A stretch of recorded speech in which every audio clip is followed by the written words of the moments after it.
গণহত্যার অভিযোগে শেখ হাসিনার বিচার সহ 4 দফা দাবিতে রেজিস্ট্যান্স উইক বা প্রতিরোধ সপ্তাহ কর্মসূচি শুরু করেছে বৈষম্য বিরোধী ছাত্র আন্দোলন।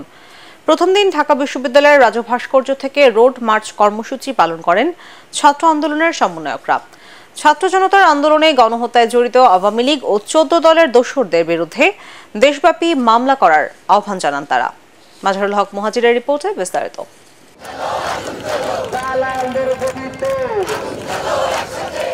আবারও রাজপথে বৈষম্য বিরোধী ছাত্র আন্দোলন। এবার 4 দফা দাবিতে নতুন কর্মসূচি শুরু করেছেন শিক্ষার্থীরা। সপ্তাহব্যাপী চলা কর্মসূচির নাম দেওয়া হচ্ছে রেজিস্ট্যান্স উইক বা প্রতিরোধ সপ্তাহ। নতুন কর্মসূচির প্রথম দিনে বিকেলে ঢাকা বিশ্ববিদ্যালয়ের রাজু ভাস্কর্যে জড়ো হয় শিক্ষার্থীরা। গণঅভ্যুত্থানে ক্ষমতাচ্যুত শেখ হাসিনার বিচারের দাবিতে চলে স্লোগান।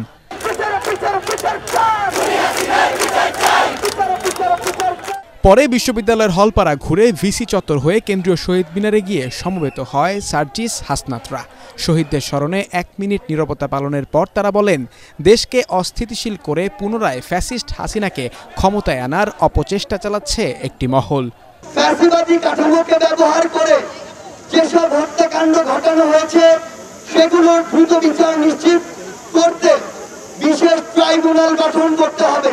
সংখ্যালঘু ভাই বোনদের উপর আওয়ামী লীগ ও 14 দল সহ যারা পরিকল্পিত ডাকাতি ও লুণ্ঠনের মাধ্যমে গণঅভ্যুত্থানকে বিতর্কিত করার প্রচেষ্টায় অংশগ্রহণ করেছে তাদের বিচার নিশ্চিত করতে হবে। পতিতালয় থেকে সচিবালয় সবকিছুর সিদ্ধান্ত নেওয়া হতো গণভবন থেকে।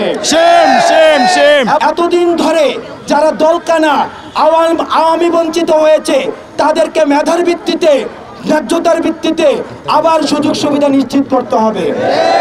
ফ্যাসিস্ট সরকারের আমলে নিয়োগপ্রাপ্ত আমলা ও সচিবদের পদত্যাগের দাবি জানিয়ে তারা বলেন, যতদিন সুষ্ঠু বিচার না হবে ততদিন মাঠে থাকবে বৈষম্য বিরোধী ছাত্র আন্দোলন।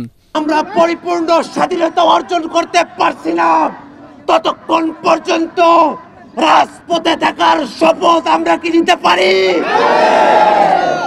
আগামীকাল সারাদিন আগামীকাল সারাদিন খুনিদের মামলা দিন আগামীকাল সারাদিন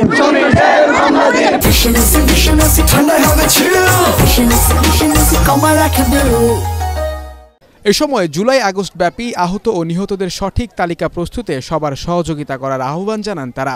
একই সাথে বৈষম্য বিরোধী ছাত্র আন্দোলনের নামে যারা চাঁদাবাজি ও দখলদারিত্ব করবে তাদের বয়কট করার কথাও জানান ছাত্র আন্দোলনের সমন্বয়করা। মাজহারুল হক মুহাজির, এটিএন বাংলা, ঢাকা।